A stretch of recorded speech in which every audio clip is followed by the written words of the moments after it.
Welcome to At Issue. Thank you so much for joining us. I'm H. Wayne Wilson, and I don't think it's going to be a surprise to many of you to learn that 2/3 of the elementary and secondary schools in the state of Illinois are in a deficit spending condition. 2 out of every 3 school districts. Of course, that's not tolerable for the long term.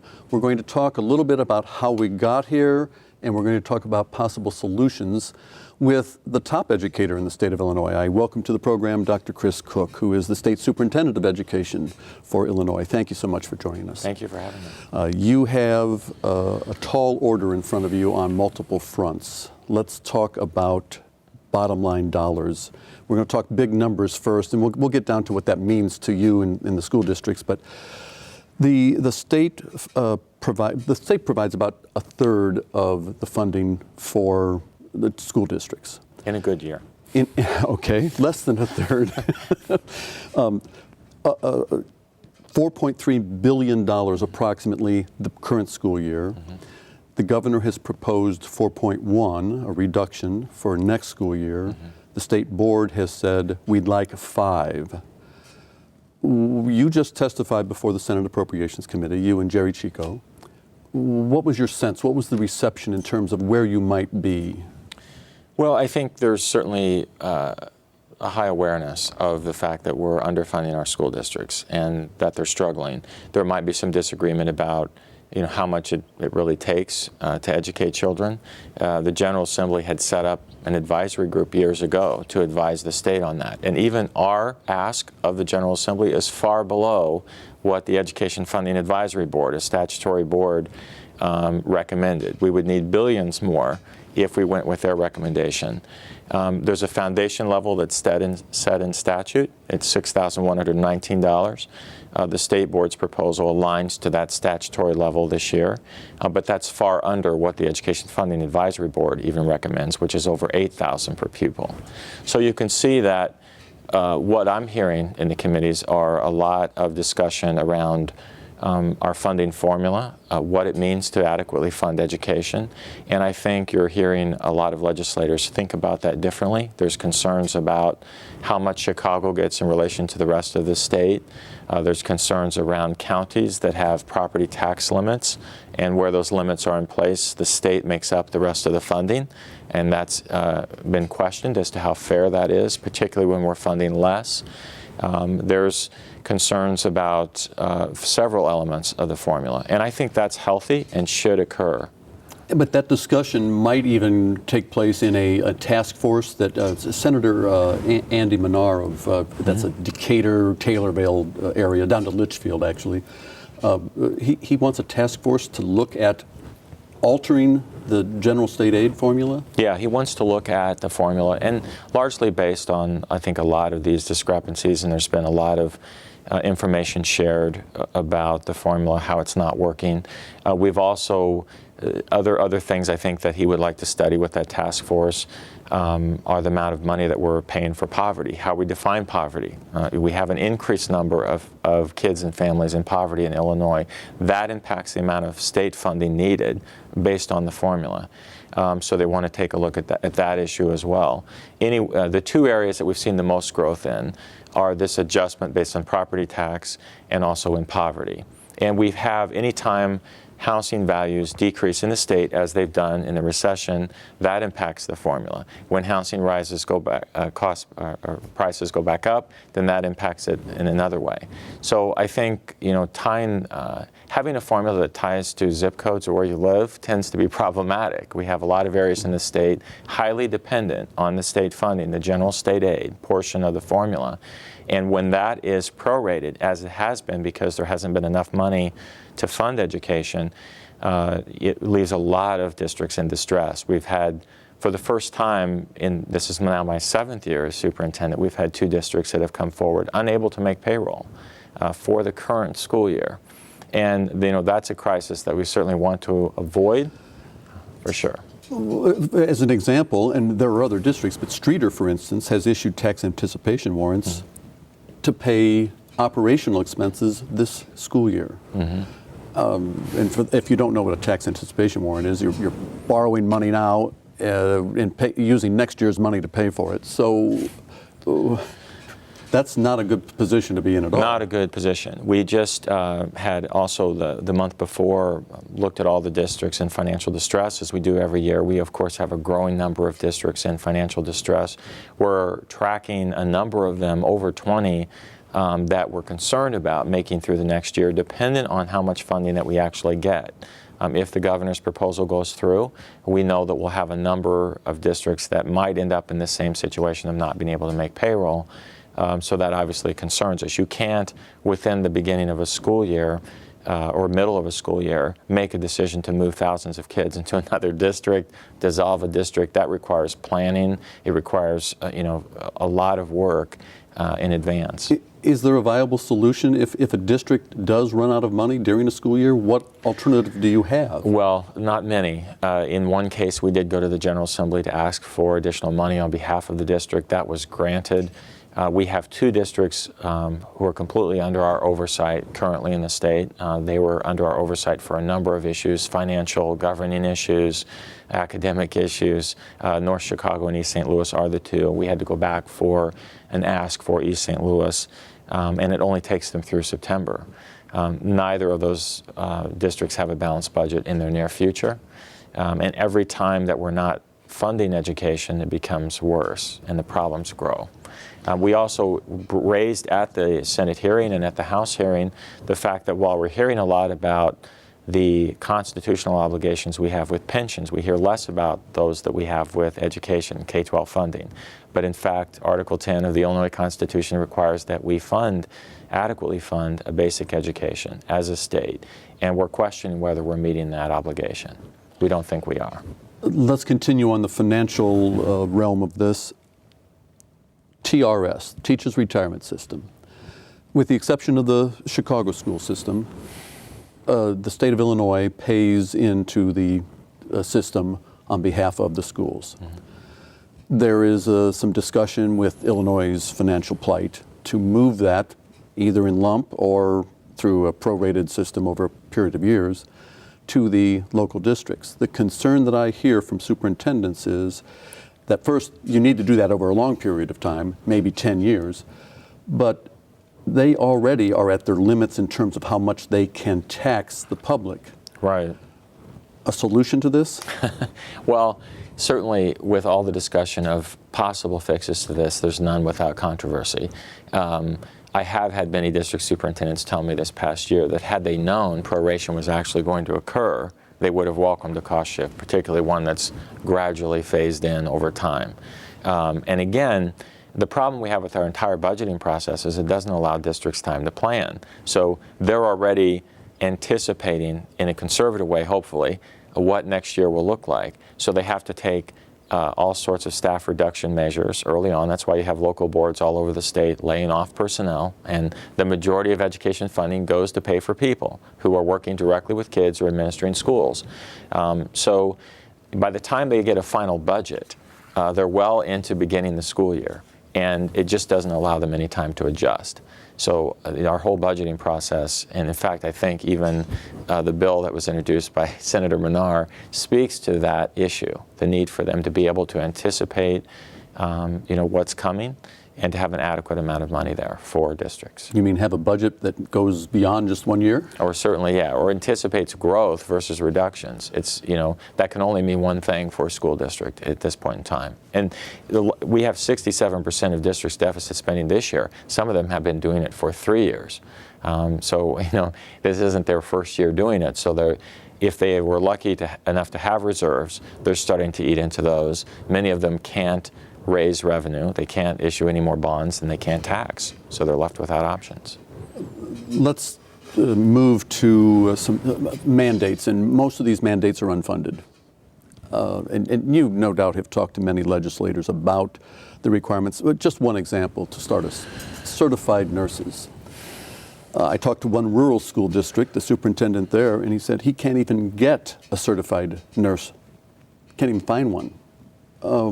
Why the requirement for certified nurse, and what is the resolution to this issue?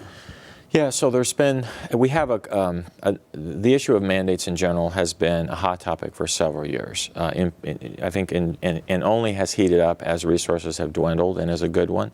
The nurses issue. So many districts have had to scale back. We have a shortage of nurses anyway. So obviously when there's requirements for a school nurse that come through, and this was, lobbied for and by school nurses, they, obviously we want personnel in schools who can work with students and address medical issues. That hasn't really been a big problem in this state.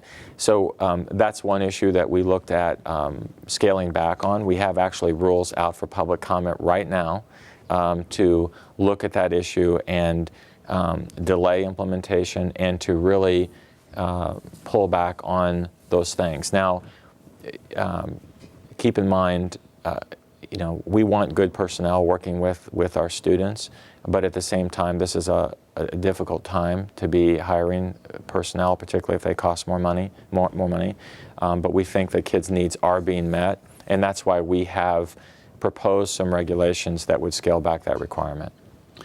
Some of the other requirements, there's teacher evaluation is changing. It's more intensive in terms of personnel needed for teacher evaluation. We're looking at curriculum mapping, things of that nature. But there was no additional funding put into place for those. I assume you understand the situation, but Sure. How do you look at least providing them some extra, maybe implementing these over a period of time? They're all good ideas. Everyone agrees they're good ideas. Yeah. Can you delay some of these? Or? Yeah, where we can. I mean, keep in mind, we're not. A lot of these are passed in laws to the General Assembly, so there'll be a statutory date that's in law, and where we have flexibility, we have taken the laws back on several cases, asked for extensions. Sometimes those have been granted.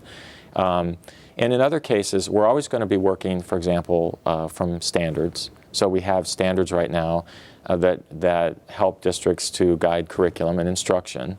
Those are going to be in place. Those are going to evolve. We still have to assess kids by both federal and state law. That's something we have to do. And as those things change, we work very hard to make sure that folks are aware in advance, that teachers and administrators are involved in the decision making around these issues. There's no initiative that we've taken on where we haven't had their voice at the table guiding timelines and implementation. But what's happened is, as money's cut every year, or they don't know what money is going to be there, it becomes harder to do. So what may have seemed like a good idea 3 years ago now is a little more touchy to get done. So we're looking at these in a case-by-case basis. We've tried to prioritize. We have several proposals, as we do every year, for removing statutory requirements. We have an obsolete and duplicative bill. We try to reduce data collection efforts of local districts that are unnecessary. We have a proposal now, special education costs are a high cost for districts, and also an issue that tends to be highly time consuming. We have some proposals now to scale back some restrictions on class size and on the definition of a general ed classroom. And again, we're doing that not because we believe that the current requirements in that regard, which exceed federal, are doing more harm than good in causing district administrators to place kids in more restrictive settings when in fact federal law requires that they're included in general ed settings. So anything that we're proposing, we're going to put kids first. We're going to be thinking about the student and the student's well-being. But that's a highly controversial scale back of a requirement, and thus we do it, and we have to do it through regulation. So we need the public to comment on it, and then we have to take it before the Joint Committee for Administrative Rulemaking at the General Assembly and get it approved. It's not like we can often just say, delay it or take it away. Pick up the phone and say, okay, go. We simply don't have that authority. So, we're trying, though, since I've been superintendent, again, keep the voices at the table of those impacted, try to reasonably think through what are the difficulties with implementation. The teacher evaluation law that passed, again, many administrators have told me they've had very rich discussions around the evaluation of teachers. Many teachers say they've had meaningful evaluations. It's improving instruction. It's directed towards instruction, process, it's very time consuming. So we have to look at that and say, is this really worth the time that we're giving it? But we don't want to throw out something that was really hard to attain that, in whole. It all goes back to the funding, though, because the districts I had discussions with, it was almost universal that we appreciate being included in the discussion, but we made a decision based upon, well, someone's going to be throwing some money into this at some point, and what's happened is instead of being involved in a transformative process, they're now put in a reactive situation. Yeah, and this is why the state board also, recommended that the statutory foundation level of 6,119 be honored. And the conditions that change every year in Illinois society with property values and with poverty numbers are driving up those costs. So we have to, we think, meet that obligation. There's been news out of Texas, out of Georgia, a couple of other states about cheating scandals. Mm-hmm. In fact, superintendent down in Atlanta put in a very embarrassing situation. So are there, have you implemented anything in light of those scandals to make sure that Illinois doesn't find itself in the same position as Georgia, Texas, et cetera? Yeah, I mean, we've always looked at the issue. We, by the way, every year have all sorts of accusations that come about cheating that we have to investigate and look at. We ask local districts to work with us in that regard. And we address both the individuals who are involved with the district or in addition to the district when those instances occur. And there's a number of things you have to look at. There's certain states, I think, that do a really good job of that. I'd like to improve as we go along. Of course, money, again, is an issue there as to what we do. But we do look at it. There's red flags that come up from the analysis of data that we get every year. All of the data we get from districts is self-reported, so we have to check data of all types, not just assessment data, that come to us routinely, and make sure that anything that looks anomalous is at least looked into. So we have procedures in place to do that currently. Let's talk about a couple of positive things. Mm-hmm. Number one, the graduation rate rankings came out, and Illinois is 10th out of the 10 most populous states. Mm-hmm. Illinois is second, only behind Texas. Illinois graduates 84%. Mm-hmm. In an era of reduced funding, is there a reason behind why that has happened? Well, our schools are doing a good job by their kids. In general, the majority of our schools every day are there on behalf of kids who are coming through that door. And we see that again and again. We have hundreds of schools that we recognize through our honor roll every year. We travel throughout the state and have them come in, honor those administrators, teachers, and kids who were involved in those schools. Many good stories to tell. Our advanced placement course taking has gone up every year. We really do like to see these results. But this is evidence, again, that our schools are delivering for our students. And despite the shortcomings that you have, every day they're trying to work on behalf of the kids and get results. You mentioned the importance of the teachers, but I note that in the universities that have teaching curricula, that the number of students entering into the teaching profession is shrinking. Yes. A concern to you, and how might you address that issue? Well, we've always been an export state of teachers and administrators, so we overproduce for what we need in Illinois, but we really don't look at this as a supply-demand issue. What we've taken some measures among the 4 things that we've been focused on at the state board over the last 5 years or so to improve the quality of teachers and administrators that are coming in the door. So we've taken measures, for example, on the basic skills test to raise the expectation of pass rate of that. This was after hearing from universities that many of the teacher candidates who were going into these programs didn't have the requisite content mastery in order to be teaching. And that's thinned down the number of students that have been enrolling in programs, but not to the degree that we're concerned about supply currently. And we can't shortcut quality regardless of the numbers that we see. We need to look at the numbers and be thinking about them, but we've got to make sure that teachers and administrators who are coming into schools have the skills and knowledge to do those jobs from day one. And we hadn't been paying close attention to that as a state or as a nation. I don't believe we've been paying close enough attention to that.